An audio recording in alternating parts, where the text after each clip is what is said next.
أعماقنا الإيمان. من فؤاد كالحجارة قسوة فإذا وعى القرآن حينا.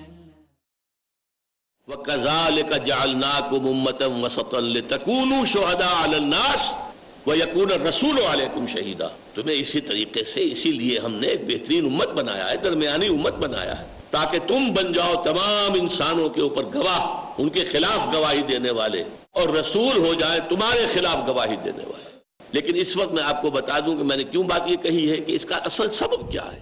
یہ جو بھی ہماری اس وقت شکست خوردگی ہے اور کم ہمتی ہے، وجہ کیا ہے؟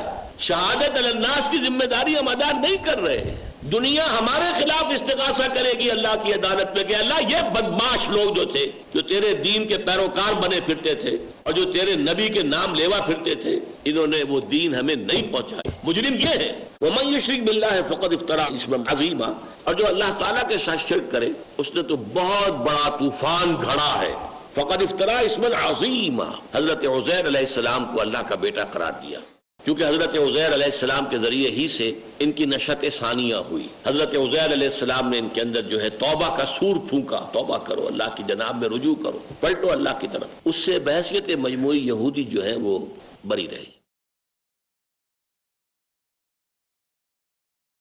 جہاں تک بڑا شرک ہے یہود اس سے بالعموم جو ہے وہ بری رہے ہیں.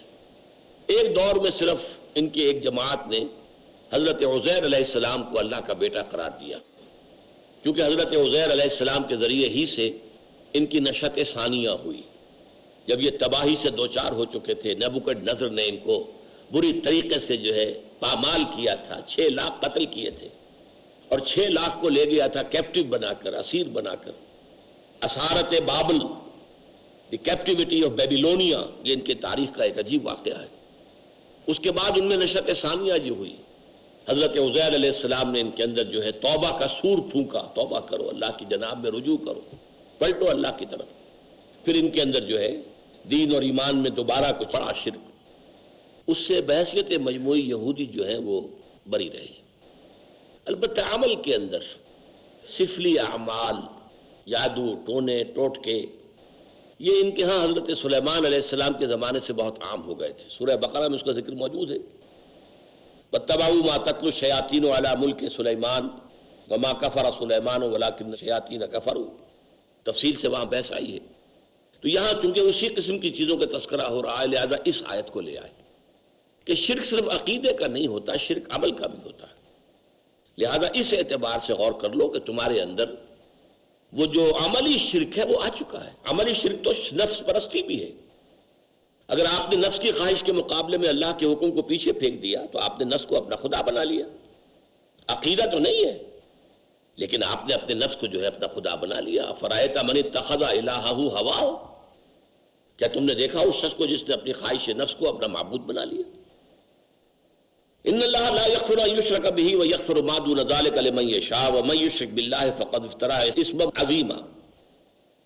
الم تر الی الذین یزکون انفسہم، کیا تم نے دیکھا نہیں ہے مسلمانوں ان لوگوں کو جو اپنے آپ کو بہت سمجھتے ہیں پاک باز. یہ جو بہت زیادہ اپنے آپ کو پاک باز سمجھتے ہیں یا سمجھاتے ہیں، ظاہر کرتے ہیں، ان کی دال میں ہمیشہ کچھ کالا ہوتا ہے. عام طور پر انسان جو ہے اگر اس کے اندر نیکی ہو، تقوی ہو، خیر ہو تو اس میں تواضع پیدا ہوتی ہے، اس میں یہ کہ خاکساری پیدا ہوتی ہے. یہ نہیں ہوتا کہ اس کے اندر گھمنڈ اور اپنے تزکیے کا اور اپنے اخلاق عالیہ کا اور اپنے روحانی مقامات کا وہ تذکرہ کرتا پھرے. بل اللہ یزکی من یشاء، حقیقت میں تو اللہ تعالیٰ ہی تزکیہ کرتا ہے جس کا چاہتا ہے. اللہ تعالیٰ جس کو چاہے پاک کر دے. اپنے آپ جو ہے خود ساختہ مربع اور مزکہ ہو جائے کوئی تو اس سے کچھ نہیں بنتا. ولا یظلمون فتیلا، اور ان پر ظلم نہیں کیا جائے گا دھاگے کے برابر بھی. ظاہر بات ہے انہیں ان کے اپنے اعمال ملیں گے. یا ایھا الذین کفروا لا تعتذروا اليوم انما تجزون ما کنتم تعملون. اے کفر کرنے والوں معذرتیں نہ بناؤ، تمہیں تو وہی کچھ مل رہا ہے جو تم کر کے لائے ہو. ہم نے اپنی طرف سے کوئی شے تمہارے اوپر نہیں ڈالی. یا نوٹ کیجئے فتیلہ کسے کہتے ہیں عربی زبان میں؟ ظاہر بات ہے ہر زبان جو ہے وہ اپنے مشاہدات جو ہے ان لوگوں کے اس پر بنتی ہے. اب دیکھیں کھجور جو ہے عربوں کی زندگی کی یوں سمجھیے بڑی مرکزی شے تھی کھجور. کھجور کو جب آپ کھولتے ہیں تو اس کے اندر جو گٹھلی ہے اس کے اوپر ایک جھلی ہوتی ہے، اسے قطمیر کہتے ہیں. کتنی باریک سی بے جان سی. تو حقیر شے کا ذکر کرنا ہو تو قطمیر، کہ اس جھلی برابر بھی اللہ کسی پر ظلم نہیں کرتا. پھر یہ کہ اس کھجور کی بھی ناف سی ہوتی ہے کہ اس کے ساتھ ایک لگا ہوا ہوتا ہے چھوٹا سا دھاگا، جیسے کہ بچہ پیدا ہوتا ہے تو ناف اس کی جو ہوتی وہ ہے فتیلہ، کہ اتنا بھی اللہ تعالیٰ کسی کے اوپر ظلم نہیں کرے گا، بلکہ ہر شخص کو اس کے اپنے اعمال جو ہے وہ ملیں گے. انظر کیف یفترون علی اللہ الکذب، دیکھو اے نبی اور اے مسلمانوں یہ کیسے اللہ تعالیٰ پر جھوٹ گھڑ رہے ہیں.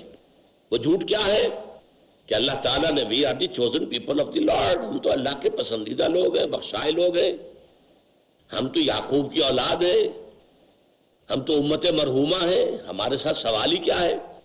کوئی عذاب نہیں، اگر ہوگا بھی تو چند دنوں کے لیے، لن تمسنا النار الا ایام معدودات، گنتی کے چند دنوں کے سوا نہیں ہوگا. اول تو یہ کہ ہمیں آگ میں داخل کیا ہی نہیں جائے گا. یہ سب جو ہے جھوٹ گھڑے ہیں انہوں نے. وَكَفَى بِهِ اسْمًا مُبِينًا، اور محض ان کی یہ باتیں بھی کافی ہیں بہت بڑا گناہ ہونے کے اعتبار سے. یہ جو بن گھڑت باتیں ان کی تباہی بربادی اور ان کے عذاب کے مستحق ہونے کے لیے تو یہی کافی ہے. أَلَمْ تَرَ إِلَى الَّذِينَ أُوتُوا نَصِيبًا مِنَ الْكِتَابِ يُؤْمِنُونَ بِالجِّبْتِ وَالطَّاغُوتِ، کیا تم نے دیکھا نہیں کہ وہ لوگ کہ جنہیں کتاب کا ایک حصہ دیا گیا وہ ایمان رکھتے ہیں جبت اور طاغوت پر. یہ جبت کے معنی کیا ہے؟ اگرچہ بعض روایات کے اعتبار سے بعض مفسرین نے کہا یہ ایک بت کا نام تھا، لیکن نہیں، اس میں حضرت عبداللہ ابن عباس رضی اللہ تعالی عنہما، حضرت عمر رضی اللہ تعالی عنہ دونوں کی رائے ہے. اس سے مراد ہے سحر، ساحر، ساحری، جادو، ٹونا ٹوٹکا، یہ جو چیزیں ہیں اعمال سفلیہ. یہ یہود میں حضرت سلیمان کے زمانے سے بہت عام تھی.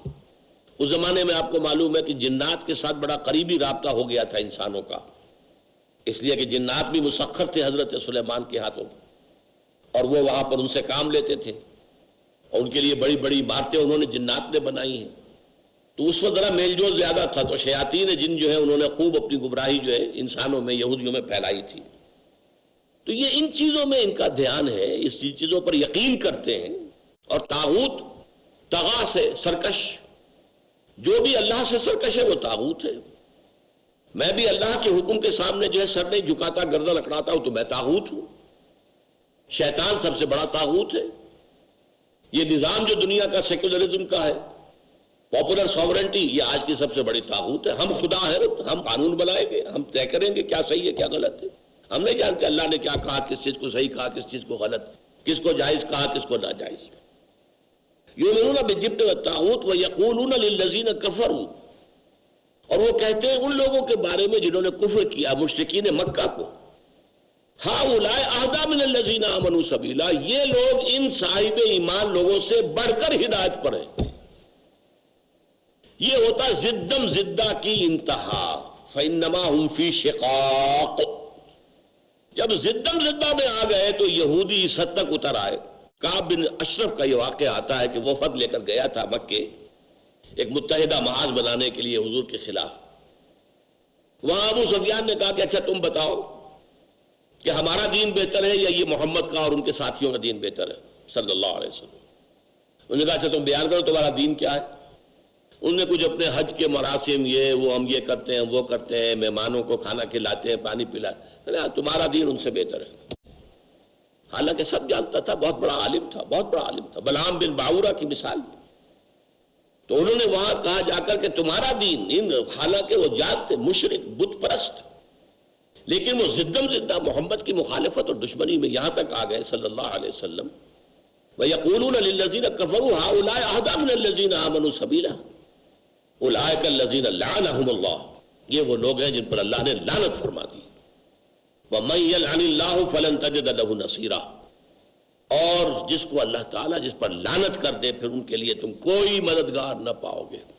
کون انہیں ہدایت دے گا، کون انہیں چھڑائے گا.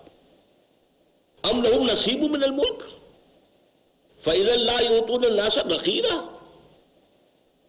کیا یہ لوگ، ان کے پاس اختیار کا کوئی حصہ ہے، بادشاہی کا کوئی حصہ ہے؟ الملک للہ، بادشاہی اختیار تو کل کی کل اللہ کے لیے. یہ جو ہے ٹھیکیدار بنے بیٹھے ہیں. ان کا مسئلہ کیا تھا؟ وہ سمجھتے تھے نبوت پر تو ہمارا اجارہ ہے، 2000 برس سے نبوت ہمارے ہاں ہے، 2500 برس سے.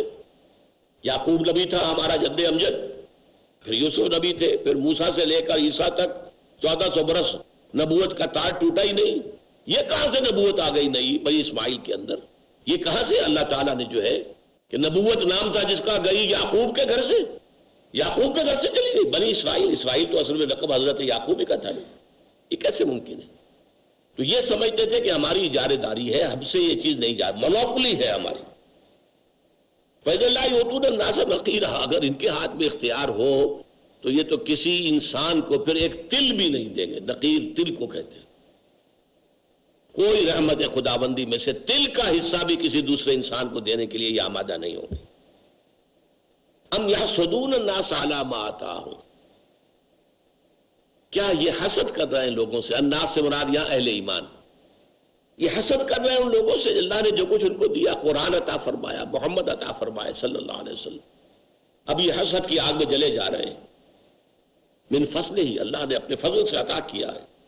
فقد آتینا آل ابراہیم الکتاب، حضرت ابراہیم کے بیٹے اسحاق ہیں، حضرت اسحاق کے بیٹے یعقوب ہیں، حضرت اسماعیل کی نسل میں محمد رسول اللہ صلی اللہ علیہ وسلم. لہذا قدر مشترک تک کہ ہم نے آل ابراہیم سے کیا تھا نا وعدہ، تو آل ابراہیم میں تم ہی تو نہیں ہو، اور بھی ہے. ریختہ کہ تم ہی استاد نہیں ہو، غالب سنتے ہیں اگلے زمانے میں کوئی میر بھی تھا. تو ابراہیم کا بیٹا اسماعیل بھی تھا کہ نہیں؟ تمہاری کتاب جو ہے وہ بتا رہی ہے، حالانکہ اگرچہ تم نے تحریف کر دی ہے کہ ذبیح اللہ جو ہے تورات میں قرار دیا گیا حضرت اسحاق کو، حالانکہ وہ حضرت اسماعیل تھے. لیکن اسماعیل ایک بیٹا تھا ابراہیم کا، یہ تو مانتے ہیں، اس میں تو کوئی شک نہیں، کسی اختلاف ہی نہیں. اور اس میں بھی کہ بڑا بیٹا وہی تھا، پہلے اسی کی ولادت ہوئی ہے. اقرأ أخيا ورتل القرآن. سب طرح کی تعریف اللہ ہی کے لیے ہے جو تمام مخلوقات کا پروردگار ہے، بڑا مہربان، نہایت رحم والا، انصاف کے دن کا حاکم. قوموں کے عروج و زوال کا پیمانہ ہے قرآن. اے پروردگار، ہم تیری ہی عبادت کرتے ہیں اور تجھی سے مدد مانگتے ہیں. انسان کو انسان بنانا ہے مقصود قرآن. ہم کو سیدھے رستے چلا، ان لوگوں کے رستے جن پر تو اپنا فضل و کرم کرتا رہا، نہ ان کے جن پر غصے ہوتا رہا، اور نہ گمراہوں کی. عالم دنیا، عالم برزخ، عالم آخرت، ان تینوں مراحل میں کامیابی سے ہمکنار کرنے والا ہے قرآن. الف لام میم. قرآن سے تعلق کیسے قائم کریں یہ جاننے کے لیے دیکھیے ہمارا پروگرام فیضان کتاب و سنت، صرف پیس ٹی وی اردو پر. اقرأ أخيا. حاصل کیجئے وہ تعلیم جو انسانیت کے لیے ہے باعث ہدایت. فیضان کتاب و سنت، ہر بدھ رات 7:30 بجے اور دوبارہ صبح 10:30 بجے انڈیا میں پیس ٹی وی اردو پر. Fridays provide. In Britain, we are facing one big problem, that are you Muslim or British? The space to talk. In India, back home, they ask, are you a Muslim first or Indian first? And we Muslims should know how to reply, how to turn the tables over. The place to knock. Why Trinity cannot be regarded in that sense? Father, Son and Holy Spirit. The opportunity to ask. But even if we agree that what the Christians say, that he was crucified, so if Jesus Christ, peace be upon him, died for 3 days, who controlled the world? That means even God died? The freedom to unmask. So there are various ways which we can prove the argument to be wrong. Let's meet Dr. Zakir. آج رات 8 بجے اور دوبارہ صبح 10 بجے India میں Peace TV Urdu پر. آج تک جتنے مومنین ہوئے سب کے سب نیک اور امین ہوئے۔ نبی علیہ السلام نے فرمایا کہ شہید جو اللہ کی راہ میں ہوتا ہے اللہ سارے گناہ اس کے معاف فرما دیتے ہیں۔ ہر کام ایمان کی مضبوطی کے واسطے، ہر قدم ایمانداری کے راستے۔ سوائے امانت کے اسے کہا جائے گا امانت ادا کر۔ ہر حال میں رکھتے ہیں امانت کا خیال، مومنین کی عظمتوں کا دیتا ہے زمانہ مثال۔ وہ قیامت کے دن کس طرح دے گا، اس حدیث سے آپ اندازہ کر سکتے ہیں شیخ ارشاد الحق عصری کہ یہ امانت میں خیانت کتنا خوفناک مرحلہ ہے۔ جانیے مومنوں کو امانت داری کا سبق دینے والی اسلام کی عظیم تربیت، دین میں امانت کی اہمیت۔ آج رات 11:30 بجے اور دوبارہ دوپہر 12:30 بجے انڈیا میں پیس ٹی وی اردو پر۔ اقرأ أخيا ورتل القرآن۔ حضرت سارہ تو بانج تھی، ان کے ہاں اولاد نہیں ہوئی تھی۔ ان کے مجبور کرنے پر، اصرار پر، پھر حضرت ابراہیم نے جو کنیز کی حیثیت سے، اگرچہ حضرت ہاجرہ شہزادی تھی مصر کی، لیکن شاہ مصر نے بطور کنیز پیش کیا تھا، جیسے حضرت ماریہ قبطیہ جو ہے بقوقس نے حضور کی خدمت میں بھیجی تھی۔ لہذا حضرت ابراہیم نے ان سے کوئی تعلق نہیں رکھا تھا اپنا، کبھی کوئی جو ہے ان سے مباشرت نہیں کی تھی، لیکن حضرت سارہ کے اصرار پر، زور دینے پر کہ تمہاری نسل ختم ہو جائے گی، میرے ہاں تو اولاد نہیں ہو رہی ہے، تم یہ جو مصری کنیز ہے تم اس کے ساتھ تعلق قائم کرو تاکہ اللہ تمہیں اولاد دے۔ تو ان کے اصرار پر ہوا یہ۔ حضرت ابراہیم بہت محبت کرتے تھے حضرت سارہ سے، اور ان کے اپنے خاندان سے تھیں، لہذا ان کا لحاظ بہت کرتے تھے، دلجوئی بہت کرتے تھے۔ ان کے اصرار پر جو ہے انہوں نے تعلق کیا قائم، اور اس کے بعد اللہ نے حضرت اسماعیل دی دی۔ البتہ اس کے بعد پھر 13 برس کے بعد اللہ تعالیٰ نے معجزے کے طور پر حضرت سارہ کو بھی حضرت اسحاق عطا فرما دیا۔ فقط آتینا اعلیٰ ابراہیم الکتاب والحکمت وآتیناہ ملکا عظیما۔ ظاہر بات ہے کہ اب یہ جو خلافت راشدہ قائم ہوئی، یہ بھی تو آل ابراہیم ہی کی تھی نا، کس کی تھی؟ اگر داؤد اور سلیمان کی جو حکومتیں تھیں وہ آل ابراہیم کی تھیں، تو ابو بکر اور عثمان اور علی اور عمر رضی اللہ تعالیٰ عنہ کا جو دور حکومت ہے وہ کون تھے؟ پھر یہ کہ بنو عباس کون تھے، بنو امیہ کون تھے؟ یہ سب بھی تو وہی ہے۔ فَمِنْهُمْ مَنْ آمَنَ بِهِ وَمِنْهُمْ مَنْ صَدَّ عَنْهُ۔ تو ان میں سے وہ بھی ہیں جو اس پر ایمان لے آئے ہیں۔ شاذ ہے عبداللہ ابن سلام جو بہت بڑے عالم تھے، یہودی، ایمان لائے۔ وَمِنْهُمْ مَنْ صَدَّ عَنْهُ، اور ان میں سے بہت سے ہیں کہ جو اس سے رک گئے ہیں، ہاتھ روک لیا ہے۔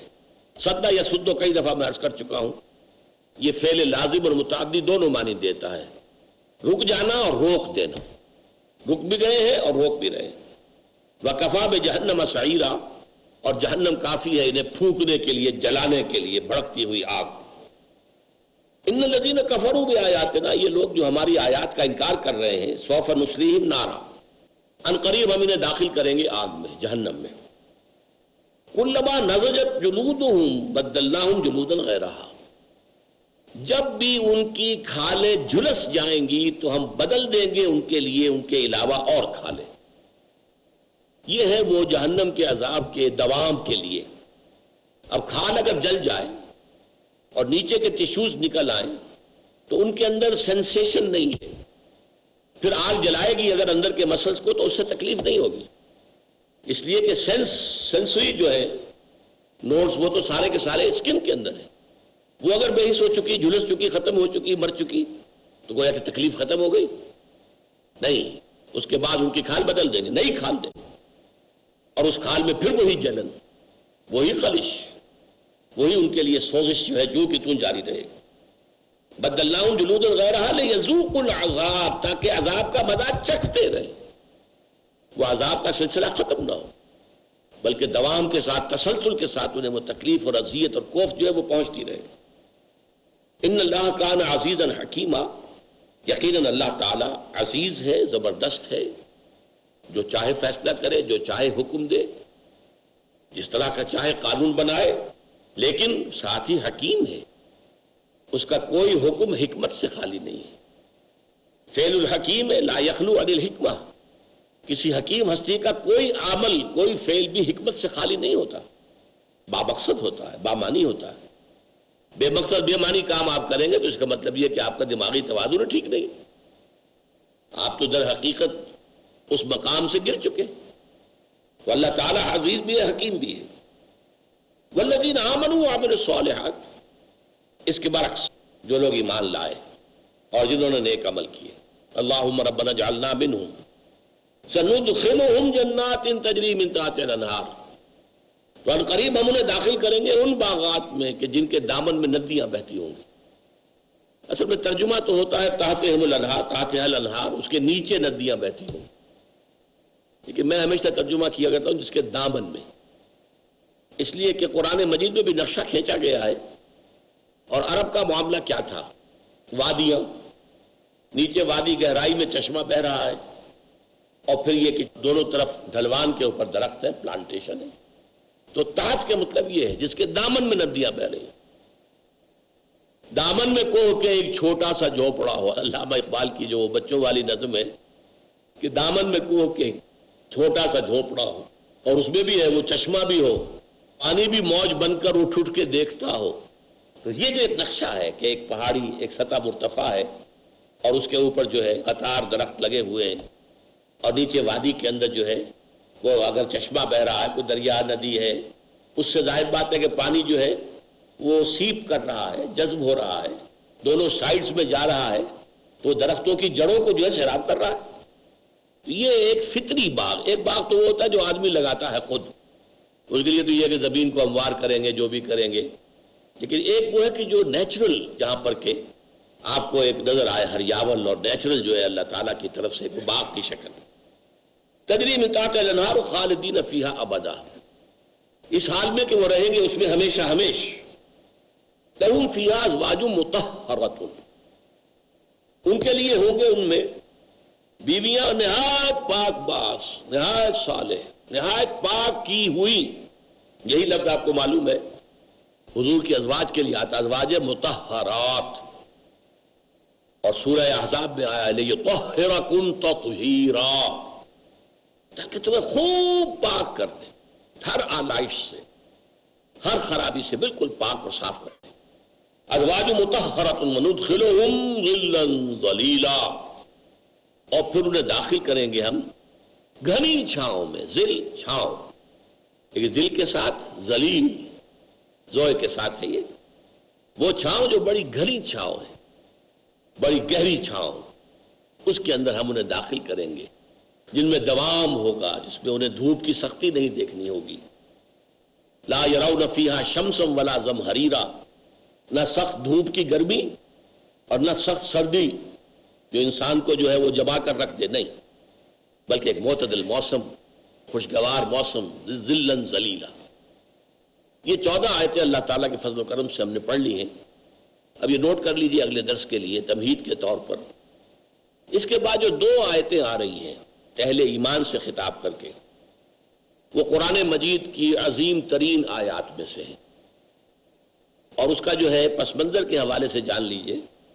اب تک جو ہم نے 43 آیات پڑھی ہیں کہ جن میں امت مسلمہ سے خطاب تھا، اور 14 آیات ابھی پڑھی ہیں کہ جن میں روح سخن یا خطاب اہل کتاب سے تھا۔ تو امت مسلمہ سے جو خطاب تھا اس میں زیادہ تر گفتگو کس سطح پر ہوئی ہے؟ معاشرتی سطح، عورتوں کے حقوق، یتیموں کا لحاظ، عورتوں کے ساتھ معاملات، نکاح کے شرائط اور قیود، محرمات ابدیہ کون ہیں، یہ چیزیں۔ معاشرہ در حقیقت جو ہے ہمارا جو نظام ہے اجتماعی، اس کی جو لویسٹ لیول ہے اس کا وہ خاندانی نظام ہے۔ خاندانی نظام سے بات بنتی ہے، کیونکہ پہلی آیت جو ہے سورہ نساء کی وہی خاندانی نظام کی جڑ بنیاد ہے۔ یا ایھا الناس اتقوا ربکم الذی خلقکم من نفس واحدۃ وخلق منها زوجها وبث منهما رجالا کثیرا ونساء واتقوا اللہ الذی تساءلون به والارحام ان اللہ کان علیکم رقیبا۔ لیکن یہ کہ اب اس سے اوپر ایک سطح ہوتی ہے۔ معاشرہ اگر آرگنائز ہو گیا ہے، منظم ہے، اس کی تطہیر ہو گئی ہے، اس کی پاکیزگی ہو گئی ہے، خرابیاں نکل گئی ہیں، اصلاح ہو گئی ہے، سیکشول پرورشن ختم ہو گئی ہے، اب اس معاشرے کا اپر لیول آتا ہے آرگنائزیشن کا، جسے آپ اسٹیٹ کہتے ہیں. ریاست و سیاست کی بنیاد پر یہ ہائر لیول آف آرگنائزیشن ہے سوسائٹی. اس کے ضمن میں دو انتہائی اہم آیات ہیں کہ جو ابھی 58ویں اور 59ویں آیات ہیں. اس کے بعد 60ویں آیت سے بڑا لمبا خطاب شروع ہو جائے گا. اگرچہ خطاب یا ایھا الذین آمنوا سے ہوگا، لیکن وہاں روح سخن جو ہے وہ منافقین کے ساتھ ہوگا. یہ طویل ترین حصہ ہے، تقریباً نصف حصہ اس سورہ مبارکہ کا جو ہے وہ نفاق کے موضوع پر ہوگا، جو ہم پڑھیں گے. کہ یہ جو اگلا سبق ہے یہ اس اعتبار سے بہت اہم ہے، بہت اہم ہے کہ مسلمانوں کی اجتماعی زندگی کا جو اپر ٹیئر ہے، ہائیسٹ لیول ہے، ریاست حکومت کی سطح پر، اس کا کیا قانونی دستوری ڈھانچہ ہے، وہاں کیا لائحہ عمل ہے، اس کے لیے کیا بنیادی اصول دیے گئے ہیں. اقرأ أخيا ورتل القرآن